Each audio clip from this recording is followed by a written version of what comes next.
8 horas 15 minutos em Campos, de volta com o Folha no Ar ao vivo aqui pela Folha FM 98,3, ao vivo também pelo Face e YouTube. Você acompanha este programa, ele vai estar disponível em podcast, daqui a pouco Spotify, Deezer, SoundCloud, Apple Podcast, todos os aplicativos que tocam podcast, você vai poder ouvir o programa. Mais tarde também vai estar disponível nas redes sociais, que está ao vivo agora. Enfim, são 8 horas e 15 minutos.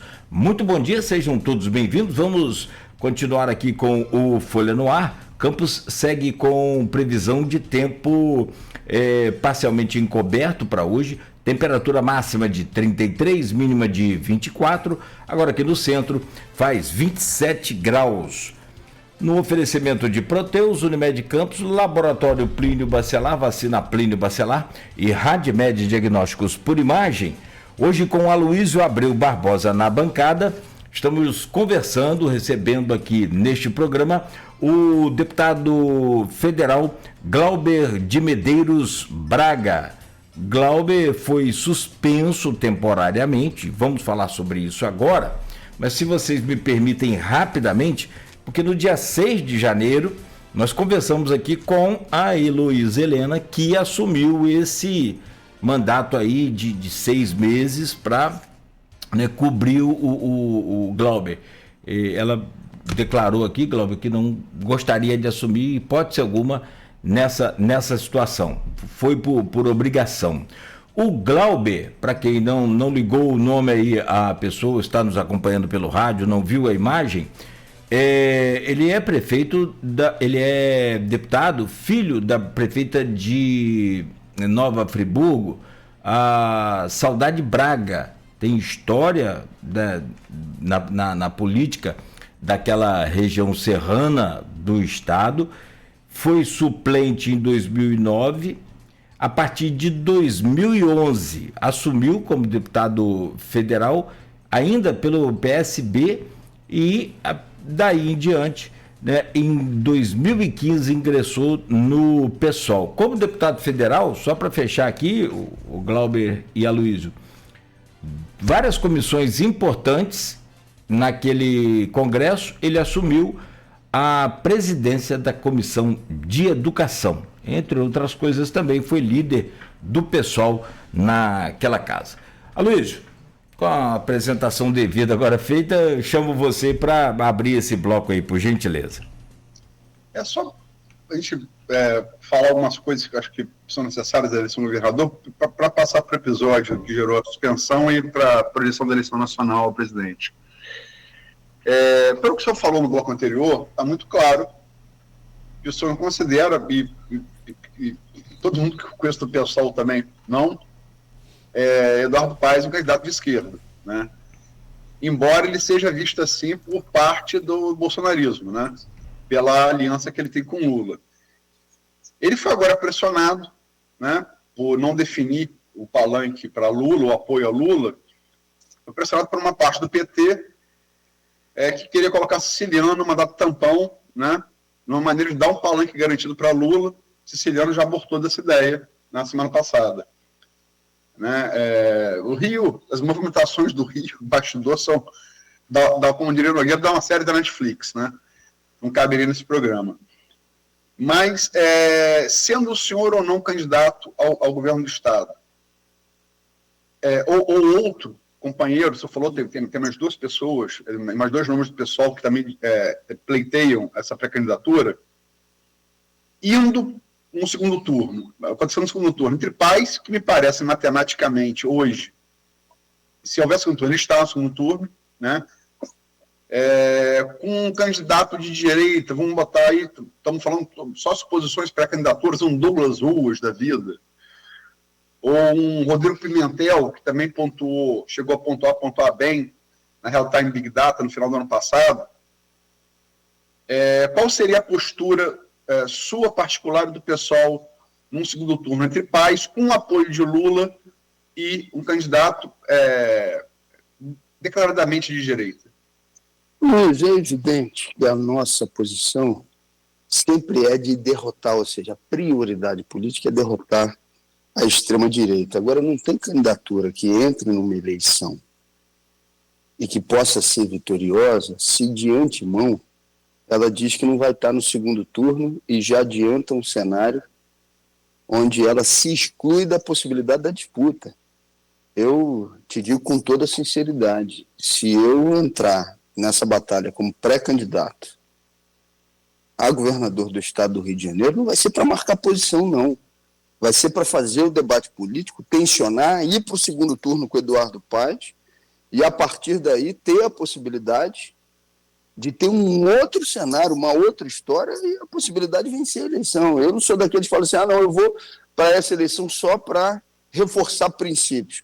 É para reforçar princípios, mas é também para fazer o debate eleitoral com a possibilidade de vencer as eleições. Ou seja, isso se faz, inclusive, e tem uma pressão da militância de esquerda pelas alianças do Eduardo Paes com a própria extrema-direita. Você já citou aqui, né, o caso do Silas Malafaia, quando ele declara, mexeu com Silas, mexeu comigo. Fez a mesma coisa com Edir Macedo. Combinado com isso, a declaração no aniversário que eu já citei aqui do Luciano Vieira, que tinha que ficar com o PL por amor ao Rio de Janeiro. Essa é a extrema-direita.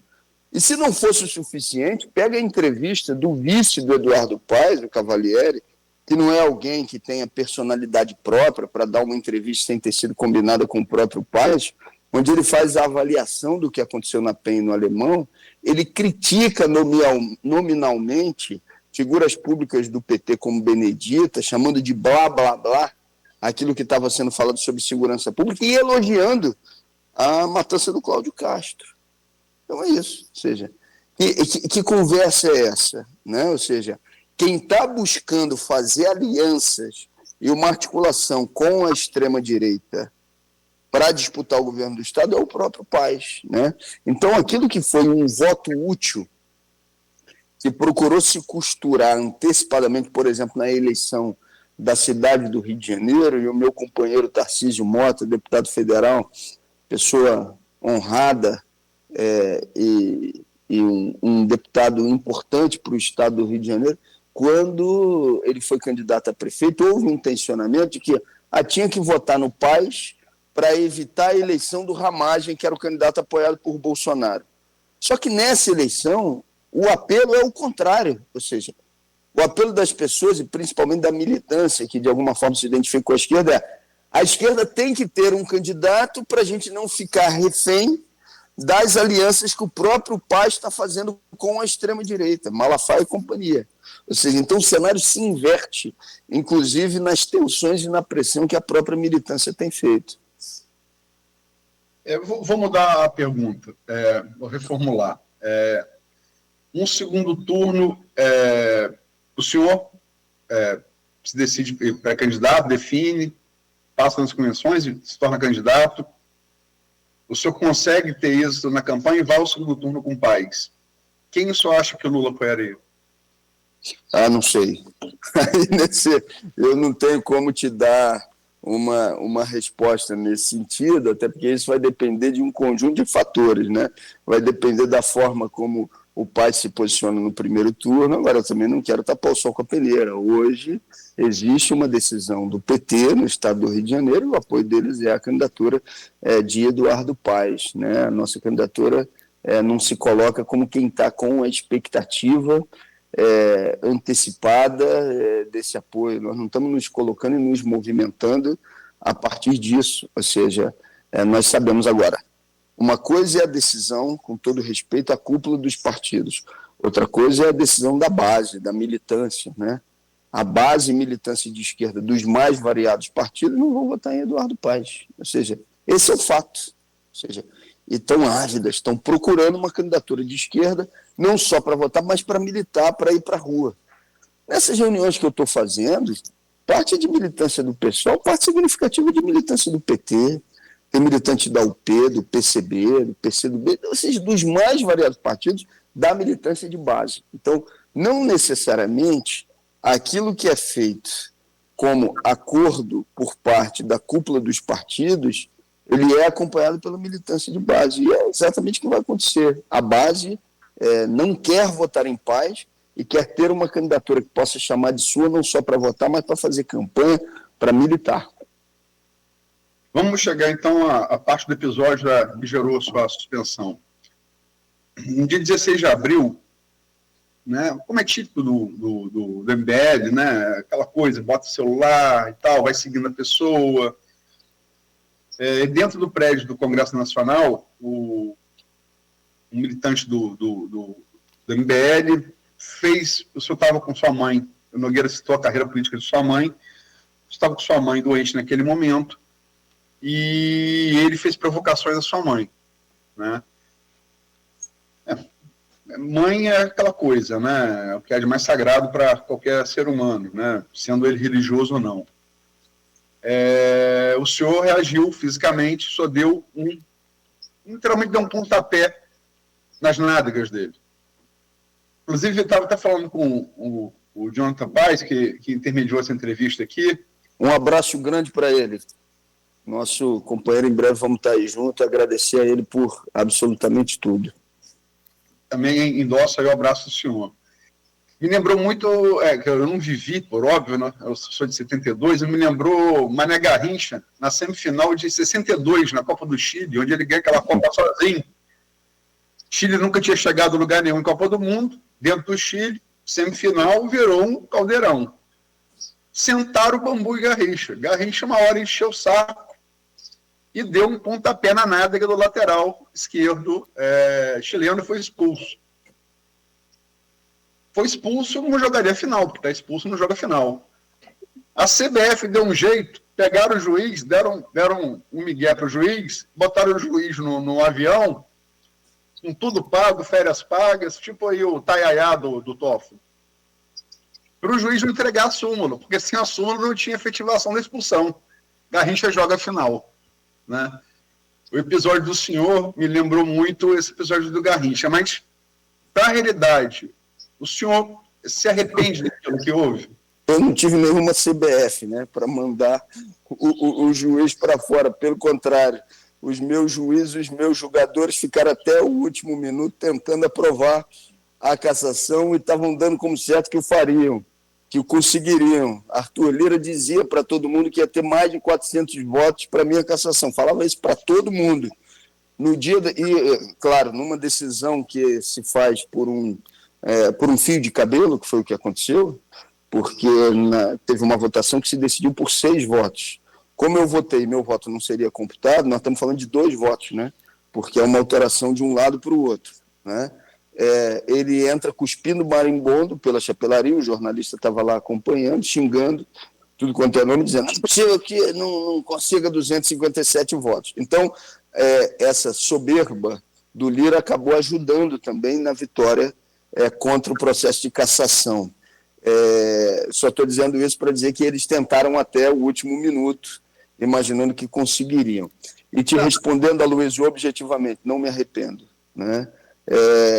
Não me arrependo. Não me orgulho, mas não me arrependo. Esse provocador esteve atrás de mim por 7 vezes em espaços públicos. Da primeira vez que ele chegou numa roda de conversa no Largo da Carioca, eu não o conhecia, então respondi as perguntas dele. No final eu percebi, entendi que era do MBL, só que não ficou bom para ele. Ele publicou nas redes, os próprios seguidores dele falaram, mas aí ficou ruim para você, do jeito que ele respondeu. O que ele fez? Ele passou a voltar mais violento, fazendo ameaças, inclusive a pessoas no meu mandato. Chegou ao Fábio, que é coordenador do nosso mandato, e falou, Fabinho, eu sei onde sua mãe mora. Isso, inclusive, gerou um boletim de ocorrência contra esse sujeito. E na 5ª vez, que foi esse episódio na Câmara, ele disse da minha mãe, isso está gravado, né? Ou seja, em vídeos que já circularam em tudo quanto é lugar. Como você disse, minha mãe estava doente, estava com Alzheimer avançado e veio a falecer alguns dias depois. Então, não vou ser hipócrita para dizer agora que eu me arrependo, eu não queria ter feito aquilo, né? Ou seja, foi uma reação, evidentemente, também que tem um caráter emocional, né? Agora, como eu disse no discurso que eu fiz no dia da votação, eu poderia naquele dia tentar, para me salvar, fazer um discurso de pedido de desculpas e dizer que me arrependi. Eu não fiz isso em momento nenhum, e o que eu disse lá eu repito aqui, para defender a minha mãe, para defender a minha família, para defender o meu filho, eu sou capaz de muito mais do que um chute na bunda, né? Eu não quero que isso seja exemplo para ninguém, eu não tenho isso como algo do qual eu me orgulho, mas eu não posso também dizer que me arrependo, né? Nessa altura do campeonato, seria me criminalizar quando todo mundo sabe que a suspensão e a tentativa de cassação não foi por conta desse episódio, e sim por conta das denúncias que o mandato fez em relação ao orçamento secreto. Sua resposta, em outra metáfora futebolística, lembra muito de Zidane com a cabeçada Materazzi, né? Zidane, assim, eu sempre fui assim, fã de Zidane, certo? Somos. Ou seja, sempre foi porque, assim, para além da técnica, né, ele sempre demonstrou um completo equilíbrio. Agora, naquele jogo com a Itália, ele demonstrou que ele é humano, né? Ou seja, a demonstração de humanidade aproxima também a pessoa que a gente gosta, que é a pessoa que a gente admira. E ali ele demonstrou humanidade. Ou seja, em momento nenhum eu vi ele se orgulhando daquilo, né? Mas até porque ele sabe que aquilo pode ter prejudicado o próprio time dele. Então não é motivo de orgulho, não é isso. Ou seja, mas é uma demonstração humana de que no caminho você vai errar e que você tem que voltar para tentar acertar, né? E também ele foi uma agressão familiar, né? Materazzi falou da irmã dele, né? Sim, exatamente. É que se lembrar que Zidane, embora nascido em Marseille, tem pai e mãe argelina, é muçulmano, né? E para o muçulmano isso tem um grau ainda pior do que tem para alguém de criação cristã, né? Mas ele também, como o senhor, disse que não se orgulhava, e ele se arrependia pelo exemplo dado às crianças, mais até do que ter prejudicado a França, mas que ele nunca pediria desculpas, né? Ele nunca voltou a falar com Materazzi a propósito. Mas vamos lá, como diria Capi, um dramaturgo querido e poeta saudoso aqui de Campos, vamos voltar para o nosso canavial. Vamos lá. Eleição presidencial. Todo ano que a eleição presidencial, estão até projetando juntar tudo, né, as municipais e as nacionais, daqui a curto e médio prazo, mas tudo gira em torno dela, né? Tudo gira em torno dela, né? Estamos falando aquele palanque, quem vai dar palanque, quem vai dar palanque, a Lula, se Eduardo Paes, se Glauber, enfim, tudo gira em torno dela. É uma eleição, eu costumo falar aqui com o Nogueira, que sempre tem um avião do Eduardo Campos. Me refiro ao avião que caiu, matou o Eduardo Campos, e mudou completamente aquela eleição. Era uma eleição mais longa. Se fossem as eleições de hoje, provavelmente Marina teria vencido. Como era uma campanha mais longa, houve tempo de ter a onda e a contra-onda, ela acabou atropelada no final por Dilma e por Aécio. Essa eleição está cheia de avião de Eduardo Campos, né? Teve o tarifaço de Trump, teve a volta atrás do tarifaço, teve o discurso da ONU que Trump fala que rolou uma química, teve a operação no Alemão na Penha, né? Teve a reação de Lula, como o senhor falando matança, que ele cai nas pesquisas após classificar de matança, independente do juízo de valor, falando a reação das pesquisas. E Lula lidera todas as... né,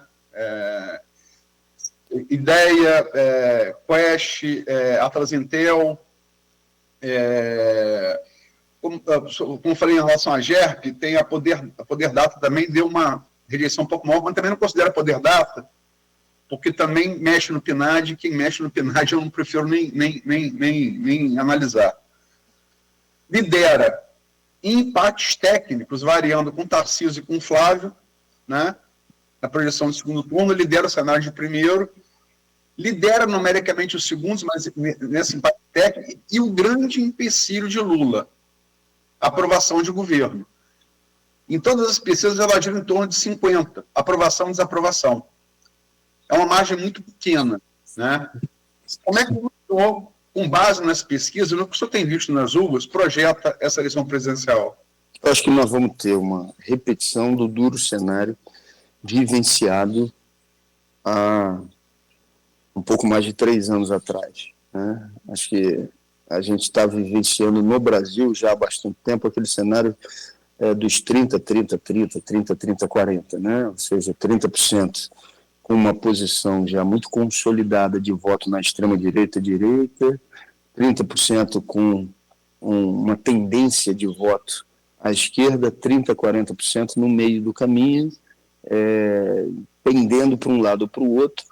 E eu acho que o que é definidor de para onde essa posição política pende são prioritariamente as medidas econômicas adotadas. A pessoa tem que olhar para a realidade dele e dizer: minha vida se modificou significativamente em relação ao que existia no governo anterior, no período de Bolsonaro e companhia, né? Então, essa é a dificuldade enfrentada, ou seja, tem muita pressão da ala direita da Frente Amplíssima pela aplicação de medidas de austeridade. Até ontem eles estavam falando ainda em votação de reforma administrativa, o que é um completo absurdo, mas ao mesmo tempo tem outras medidas que podem garantir algum fôlego nesse ano pré-eleitoral.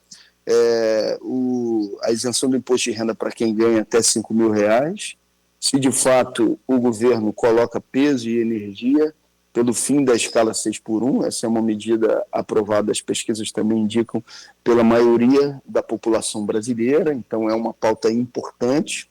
E além disso, né, teve aprovação ontem da garantia de auxílio gás para as famílias brasileiras.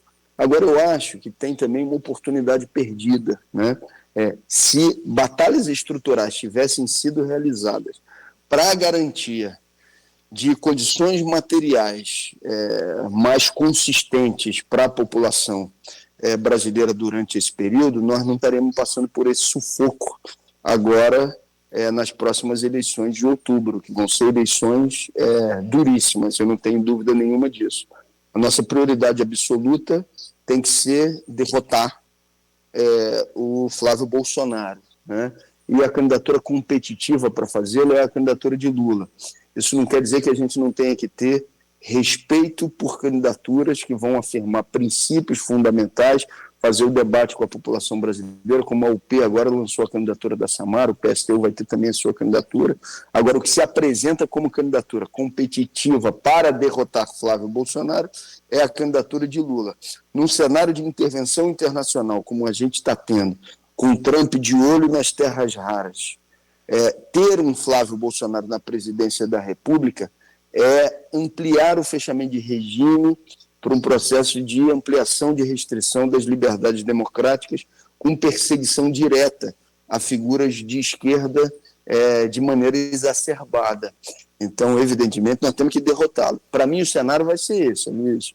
É um cenário onde a tarefa que o governo Lula tem durante esse ano é ampliar a satisfação dos eleitores, a avaliação dos eleitores em relação à popularidade do governo. E eu acho que para o ano de 2026, o que dá capacidade disso acontecer são medidas econômicas onde a pessoa sinta que a vida dela está mais confortável ou pelo menos menos pior. A pessoa tem que dizer: não, eu estou conseguindo colocar um queijo aqui na mesa, eu estou conseguindo melhorar os itens e os alimentos que eu estou colocando aqui na minha refeição. Acho que isso vai ser fundamental para que parte daqueles 30% que estão no meio do caminho possam pender para uma posição que venha derrotar Flávio Bolsonaro.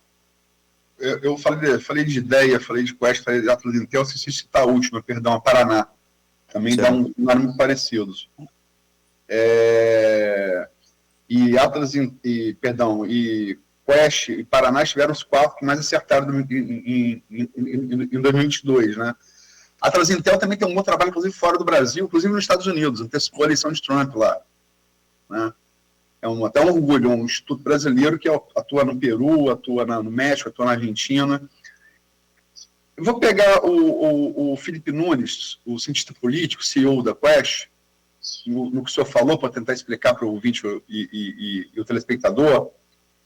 Ele desenha esse quadro muito claramente dessa divisão de inclinação de voto por ideologia, posição ideológica.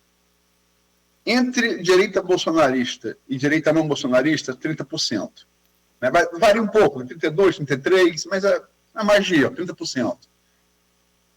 Entre a esquerda lulopetista e a esquerda não lulopetista, outros 30%. Também varia um pouco, mas é 30%.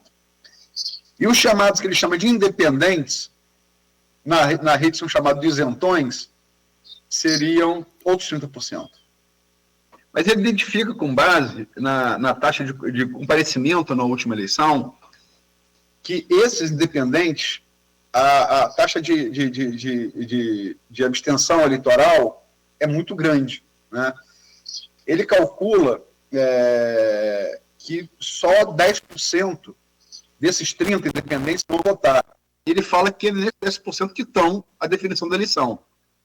E se você olhar 2018, são os 10% que optaram por Bolsonaro, definiram a eleição do Bolsonaro, de centro. Em 2022, não queriam Bolsonaro, muito por conta da pandemia da Covid, a atuação desastrosa de Bolsonaro na pandemia da Covid. Também pensaram com carrinho de compra, como o senhor falou, sobretudo a parte eleitoral, que é a maioria, que é de renda familiar mensal de 0 a 2 salários mínimos, e migrou para Lula, definiu a eleição. Como atrair esse eleitor nessa eleição? Eu acho que tem uma discussão aí importante. Eu li o livro também, que foi você, da variação de grupos que ele faz.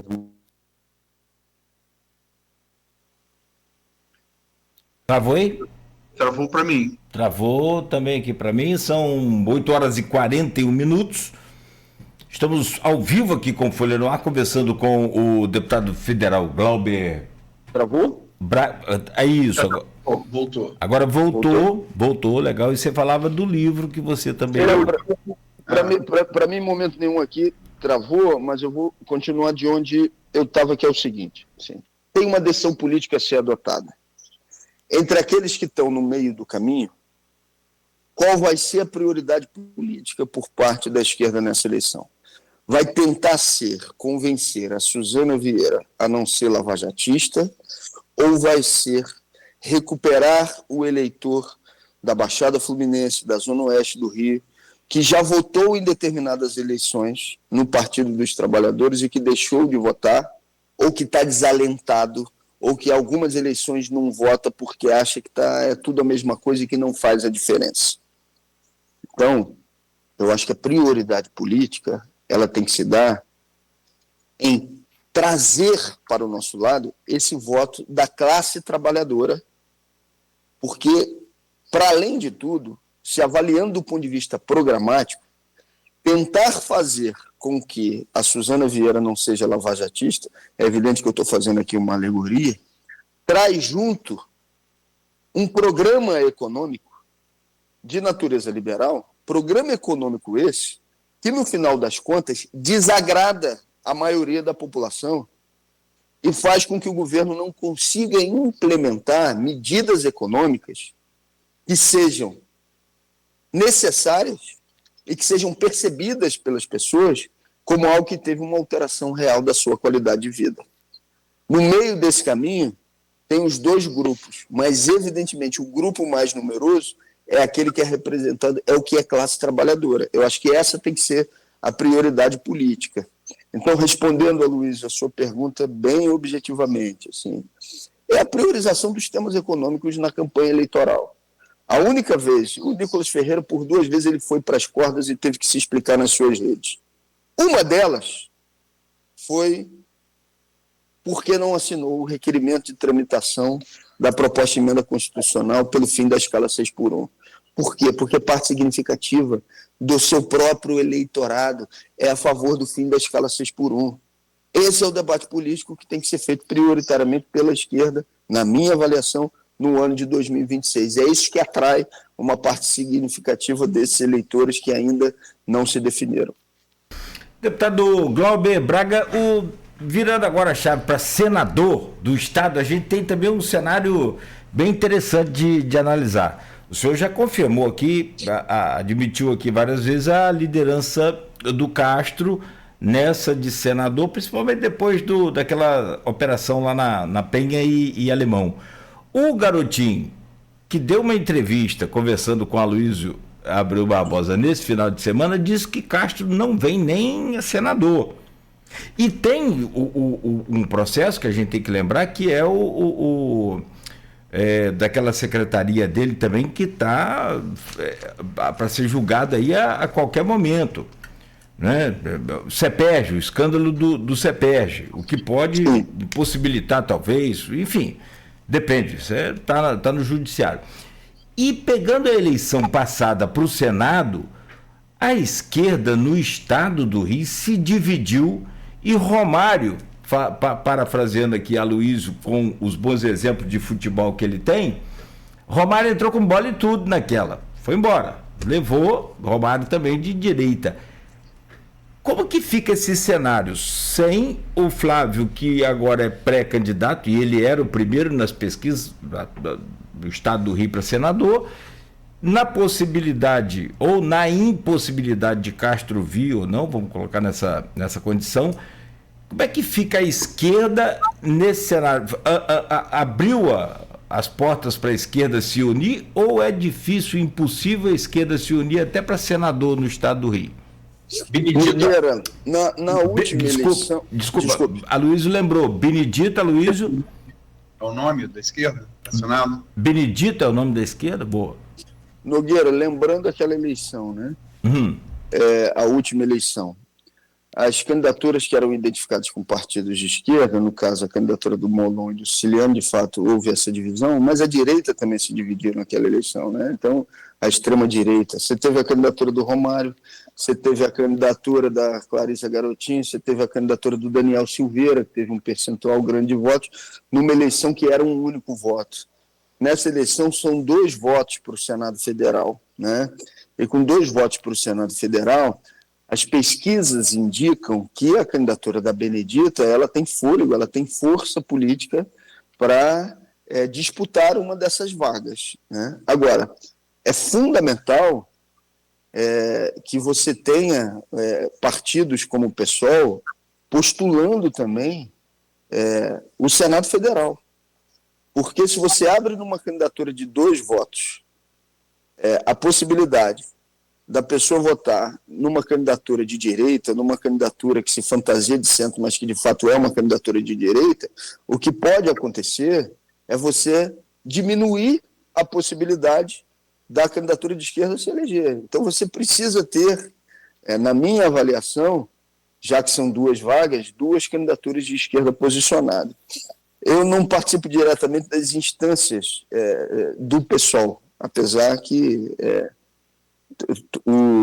os nossos aliados, as pessoas estão lá participando das discussões políticas. Eu estou dedicando muito mais as minhas energias à luta social. Mas o companheiro Tarcísio Mota, que tem uma presença mais efetiva, e que agora, inclusive, está aí liderando a nossa bancada em Brasília, na avaliação dele, o que vai sair de indicação por parte do partido na estadual é a confirmação de uma candidatura própria do PSOL e a possibilidade de um apoio, ainda que informal, à candidatura de Benedita. É isso que vai sair da executiva estadual e da direção do PSOL, do seu calendário eleitoral. Eu não posso te precisar, mas é possível que essa seja uma tendência a sair do partido. Agora, quem é esse nome do PSOL da candidatura ao Senado? Esse nome ainda não está definido, não está indicado, não tem martelo batido. Em março, quem se interessar em cumprir essa tarefa vai se inscrever e aí a gente vai poder fazer essa discussão com maior profundidade, né? Só para retomar o exemplo que o Nogueira usou e o senhor também falou, o Romário sempre... A bola não pode sobrar na área, né? Lateral direito brigou com o zagueiro central, disputou, lateral esquerdo brigou com o quarto zagueiro, quer dizer, no caso, lateral direito, Daniel Silveira e Clarissa, né, pela direita, esquerda, Cecília Colombo, a bola sobrou na área, Romário foi gol, né? Como sempre fez no futebol. Essa metáfora eu acho exata para a eleição de Romário. Não seria um erro repetir agora isso e não apostar em Benedita como candidatura, todas as pesquisas mostram ser a mais competitiva da esquerda?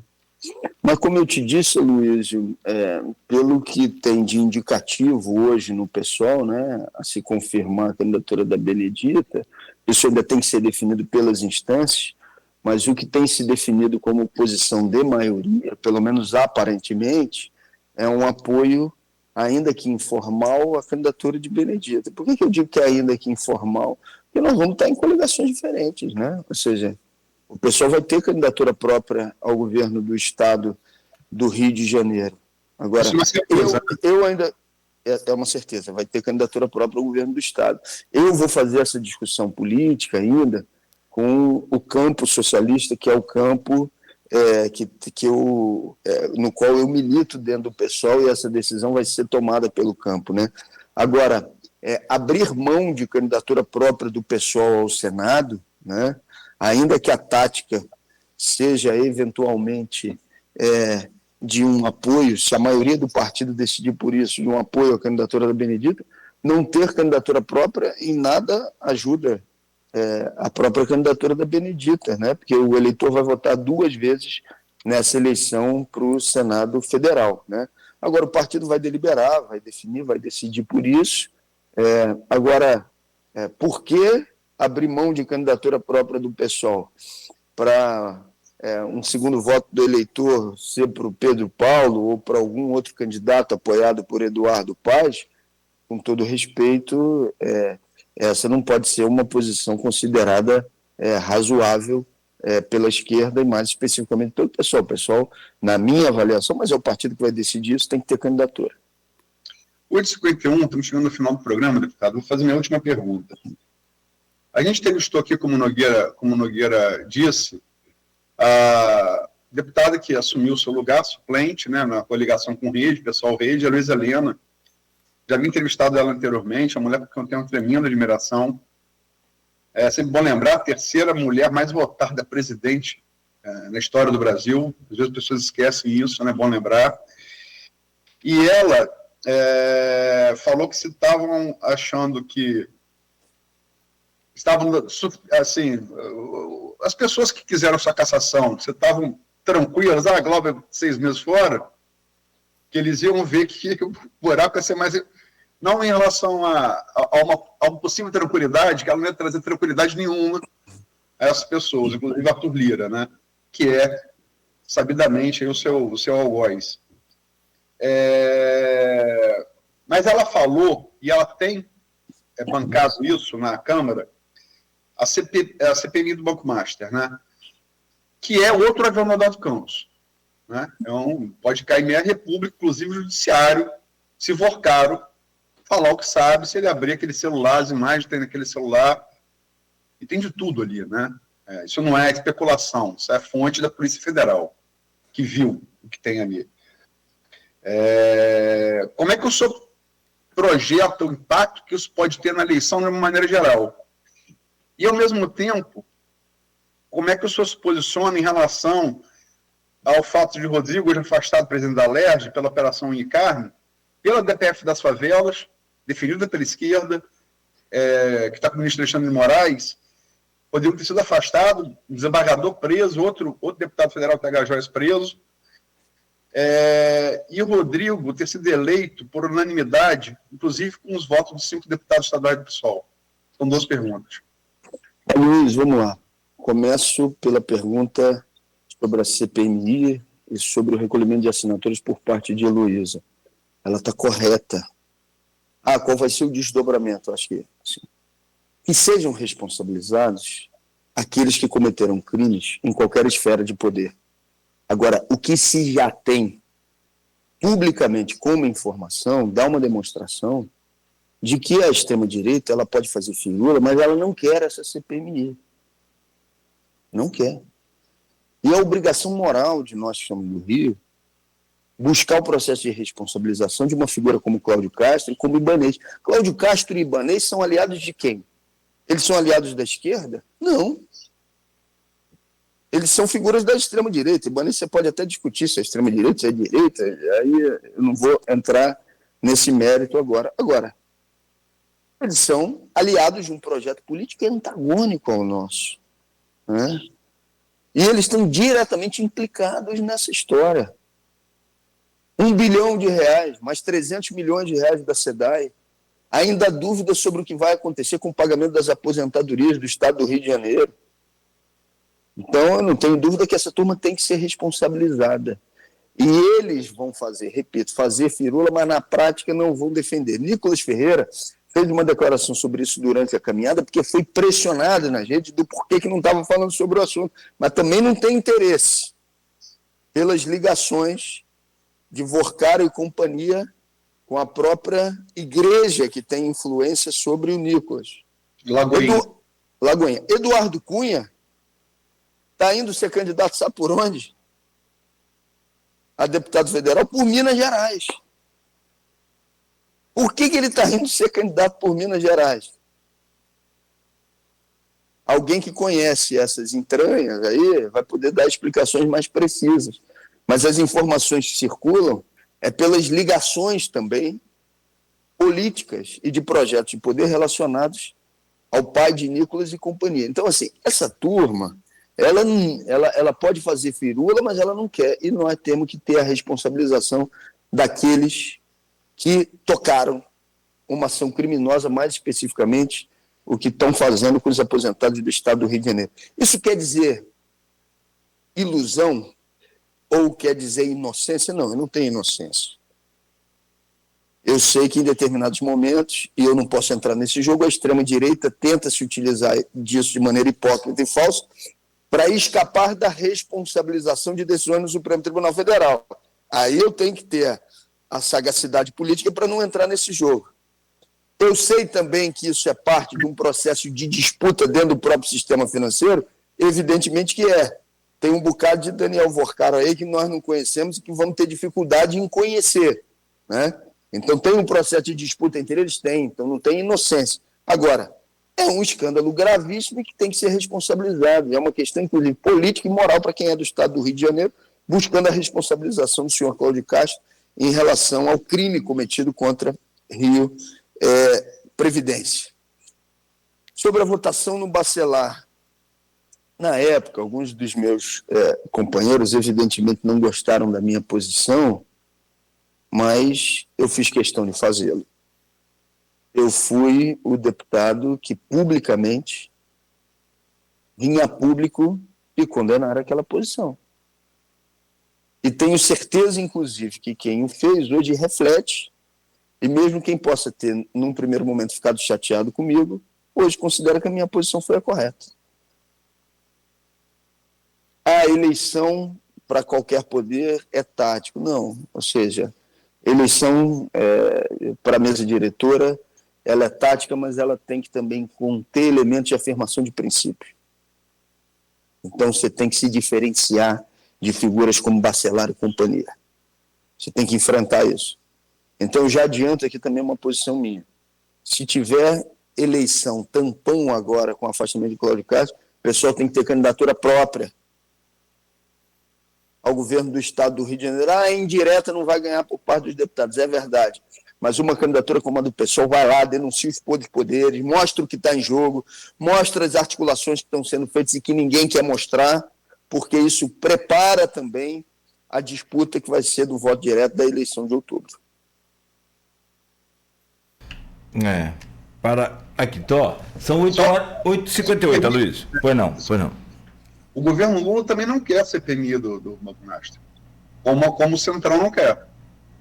Mas nesse caso em específico, a nossa posição, a posição de vários parlamentares do PSOL, a minha posição, a posição de Sami, a posição da Heloísa Helena da Rede, a posição de Chico Alencar e de outros parlamentares, né, sim, pelo recolhimento de assinaturas que foi iniciado por Heloísa e pela deputada Fernanda Melchiota.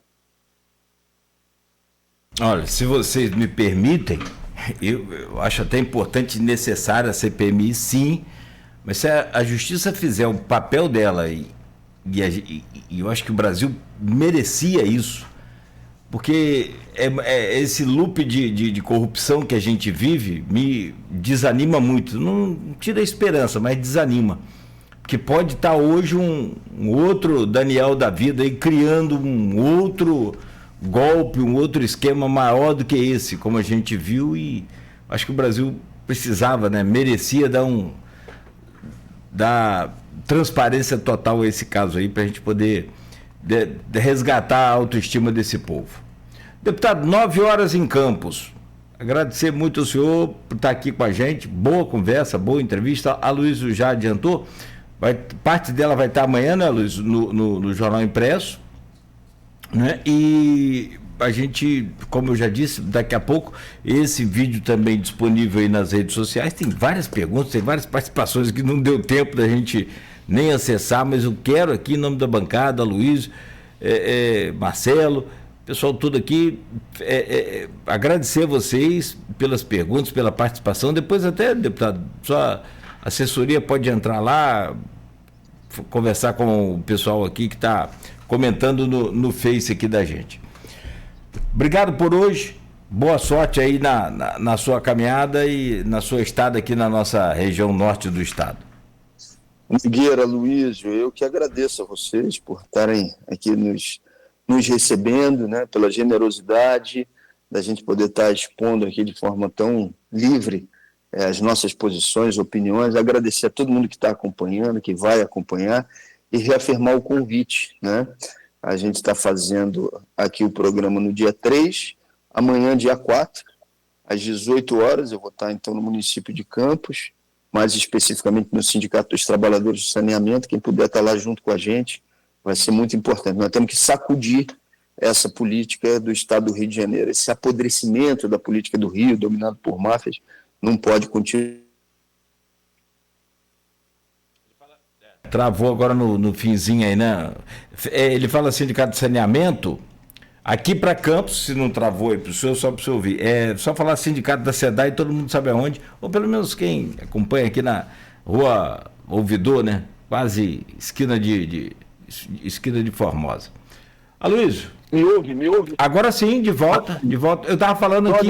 Eu estava falando que o pessoal conhece ali o Sindicato da SEDAI. Ou ao lado do Sindicato dos Bancários, não tem o que errar.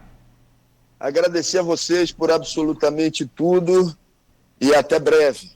Muito obrigado. Deixa eu chamar a Luiz aqui para fechar com o senhor também. Luiz, obrigado por hoje e até semana que vem, na verdade, né? Obrigado, Nogueira. Obrigado, Marcelo. Obrigado, ouvinte, telespectador. Reforço as desculpas por não termos feito as perguntas dos comentários do streaming, mas o tempo foi curto aqui, muita coisa para se falar. Agradeço ao deputado Glauber, desejo sucesso aí na sua caminhada e fazer uma correção. Eu falei Jonathan Paes e é Jonathan França de Assis, né? Mil perdões, Jonathan. Ato falho, você é o grande articulador dessa entrevista. Obrigado. Grande camarada, grande companheiro. Obrigado, Luiz. Obrigado, Nogueira. Um abraço grande. Forte abraço. 9h02. Luiz, até amanhã, não, até semana que vem. Amanhã no jornal, no impresso, né, cara? Parte dessa entrevista, como você colocou, amanhã vai ter entrevista de Garotinho e entrevista de Glauber Braga. Boa. Legal. Não, muito bom. Gente, fechar por aqui, então, agradecendo mais uma vez a você que participou com a gente aqui, obrigado, já chamei a atenção, daqui a pouco a assessoria do Glauber também entra lá, o próprio Glauber também, né? E você que está nos acompanhando, estaremos de volta amanhã, a partir das 7 horas da manhã. Muito obrigado pela audiência, fechamos aqui mais um Folha no Ar, muito obrigado a Luiz aí pela pausa lá na sua semana de folga, para estar aqui com a gente hoje, e semana que vem... Vou fazer um comentário breve? Por favor. Assisti ontem ao Agente Secreto. Gostou?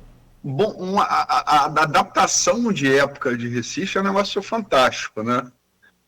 Gostei muito da direção, gostei do filme. Mas, assim, eu acho Wagner Moura um ator brilhante. Mas não achei a atuação dele especialmente boa. Já vi atuações dele, a meu juízo, mais marcantes, entendeu? Tá bem. Mas, assim, é aquela coisa, né? O Globo de Ouro, indicação ao Oscar, eu acho, por exemplo, que Fernanda Torres, em Ainda Estou Aqui, ela alcança um patamar talvez mais elevado. Na minha modesta opinião, é só uma opinião, é fato, né? Mas é um bom filme, está em cartaz, né, em Campos, eu aconselho todo mundo, um filme longo, 2h40, todo mundo a conferir, né, um pedaço da história do Brasil pela ótica recifense, que é uma belíssima cidade, uma grande cidade, uma das mais belas cidades brasileiras, né, capital de Pernambuco. Espetáculo. Aqui, não, e esse comentário seu, já tem também alguns comentários nesse mesmo sentido do cenário, adaptação, assim, perfeito. Eu não vi o filme ainda, e como eu sempre falo aqui, a gente assiste muitos filmes por fim de semana, mas eu não sou cinéfilo como você, que observa todos os detalhes, aquela coisa toda, enfim. Mas me parece que, será que no culto popular, na imaginação da população que assistiu o Capitão Nascimento, pode ser isso não? Sei lá, de ter o Wagner Moura mais naquela linha dura, naquela coisa, e de repente, como é que é isso? Eu não vi o filme. Pode ser uma virtude, mas achei uma atuação muito introspectiva, né? Se eu tivesse que lembrar uma grande atuação nesse estilo, eu estaria de Al Pacino em Poderoso Chefão 1 e 2. Né? Mas eu acho que não chega nesse nível, né? Enfim, é verdade, pode ser que você tenha ido você tenha ido para tentar, não o personagem, mas sim o tom do Capitão Nascimento, o tom é outro, pode ser. Né? E também tá o grande ator, também tá de se moldar o personagem, né? É porque aí ele tem que... Mas eu confesso que, assim, não achei... Fernanda Torres também está introspectiva em Ainda Estou Aqui. Depois de ter se marcado muito com uma atriz de comédia, que é mais extroversão, né? Mas eu acho, a minha opinião, só a minha opinião, eu acho que a atuação de Wagner é boa. Ele não tem atuação ruim, né? Mas a de Fernanda Torres no ano passado, para mim, é superior. A minha opinião. Eu considero que o Wagner Moura talvez o maior ator brasileiro hoje. Sim, o cara é um talento. Agora, eu não vi o filme, como eu repito, mas você viu, você tem essa concepção. Quando eu sinto o Capitão Nascimento, o que ele, como ator, o que ele precisa fazer? Aí é o artista. Ele tem uma missão não só de fazer aquele papel bem feito, interpretar bem, mas de tentar eliminar qualquer resquício de imagem que leve ele de volta ao Capitão Nascimento. Não tem aquele... Não é? Pode ser. Não tem aquele Cro. É Cro, não é Cro? Aquele cara fez um filme brasileiro. Filme e fez novela também, não fez? Não sei o nome dele. Marcelo Serrado. Obrigado, Marcelo. Para ele fazer um Capitão Nascimento depois de fazer Cro, você alcança também uma coisa ligada à outra? Na interpretação, pô, ele tem um esforço triplicado, sei lá, quadruplicado para poder... Por exemplo, Cidade Baixa, que é um filme que eu gosto muito. Ele tem uma atuação introspectiva, para mim, superior à atuação dele em Agente Secreto. Então, vou usar um exemplo dele mesmo. Quem não viu, veja. Ele, Lázaro Ramos, né, e a Aline, que hoje faz filme em Hollywood, né? Está no começo de carreira ali, um grande filme. E ele tem ali um estilo mais introspectivo também, né?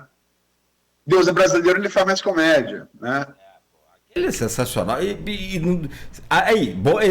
Excelente exemplo. Bem lembrado. Ele está ótimo também e faz uma ponta, ele vai ganhando... Não, perfeito. Deus é Brasileiro, ele não tem absolutamente nada a ver com o Capitão Nascimento, espetáculo. Boa lembrança. Nessa toada de atuação introspectiva, eu vou botar Cidade Baixa. E eu prefiro, se eu tivesse... Eu sou... A Nogueira está mais introspectivo hoje, o Nogueira está mais extrovertido. Eu prefiro a atuação de Nogueira narrando o jogo do Flamengo e Vasco do que do Fluminense e Botafogo, que eu achei que ele foi melhor. O mesmo estilo de narração, um jogo diferente, entendeu? Com o comparável, perfeito. Mas logicamente sou brasileiro, que se dane, na minha opinião, vou torcer porque ele ganhou um Oscar. Sim. Embora eu acho quase certo que vai ficar com o time de Chamelê. Sim, Aí agora. A escolha do Oscar é em março, né? Isso. Março. Nós vamos interromper que as férias lá. Mas veja um filme, excelente filme. Legal. Adaptação de época, eu tive chance de conhecer Recife início dos anos 2000. Cara, é uma viagem no tempo, assim. É uma viagem no tempo. O episódio da perna cabeluda, não vou fazer spoiler, né? Mas é uma... Isso que é um barato. E é engraçado porque o filme tem um spoiler dentro do filme. Ah, tá. Ele trabalha em tempos diferentes, né? Sim, sim. Então, da história central, a história presente do futuro, no caso deles, o presente nossa, traz um spoiler para a história central, que é a história dos anos 70, de 1977. Tem muito metalinguagem, tem o Tubarão, o filme de Spielberg, tem Dona Força do João Maria, descartado de filmes assim. Legal. Tem uma hora que tem uma foto, estamos falando de 77, ano seguinte Olimpíada de 76, né? Montreal. Uhum. Uma foto da ginasta Nádia Comaneci, que foi estrela daquela Olimpíada, primeiro nota 10 de ginástica olímpica. Então, assim, tem coisas assim, que são um trabalho de orivesaria, né? Então vale muito a pena. Muito E bom. Wagner Moura, aquela coisa, cara. Wagner Moura, mesmo assim, se ele tiver aquela coisa do craque, né? O craque, mesmo quando ele não joga, não tem o seu melhor jogo, o nível dele é melhor do que o cara mediano, né? Mediano que tá no dia ótimo, entendeu? E você sempre espera muito do craque. Também é outro detalhe. Muito bom. Bom, eu fui algumas vezes a Recife também. Uma delas, Simone, estava comigo, das outras eu fui a trabalho, naturalmente. E estava chovendo muito, então a gente não foi a Porto de Galinhas. A gente foi para a região norte, passa por Olinda, e vai para a ilha de Itamaracá, para aquela região ali, conhece toda a história do Maurício de Nassau, aquela coisa toda muito bacana também, aquela região que é às vezes menos visitada pelo brasileiro que vai curtir praia lá. Porto de Galinhas é muito bonito também. Quem quer conhecer a história de Maurício de Nassau, além da parte norte de Recife, se tiver oportunidade, vá indo à Holanda, vá à Haia, capital da Holanda, né? Ao Mauritius, que é a casa de Maurício de Nassau, que virou um museu. Ah, legal. E tem uma pinacoteca fantástica. Inclusive, tem um rapaz que ia muito ali, e diz que é muito ali, um rapaz chamado Vincent van Gogh. Eu vou chamar a Simone, não sei se ela vai querer ir, Holanda, essas coisas, ela não gosta muito, não. Meu filho ia, que era 2003. Deve ser muito legal. Viagem. Tem uma pintura, a Velho Menino e a Vela, de Rubens, Peter Paul Rubens, que é o mestre do barroco, que está entre as coisas mais lindas que eu já vi na minha vida. Eu fiquei uma hora olhando para aquele quadro. Na casa dele ou no... Na casa de Maurício Nassau. É o Maurício, o Maurício. Sim. Pô, legal. Muito bom. Você tinha que fazer umas postagens dessas viagens suas, cara. Daria uma pegada legal. Você já faz dos filmes, agora depois estuda isso. Bom, vamos lá. São 9h13. Até semana que vem, então, Luiz. Valeu. E você que um abraço. Valeu. Você que nos acompanhou até aqui, continue ligado, continue na Folha. A gente volta amanhã. Oferecimento de Proteus, Unimed Campos, Laboratório Plínio Bacelar, Vacina Plínio Bacelar e Radmed Diagnósticos por Imagem. Agora chegou a hora de turbinar a sua conexão com a internet via fibra ótica da Acesso Total. Então se prepare, porque os planos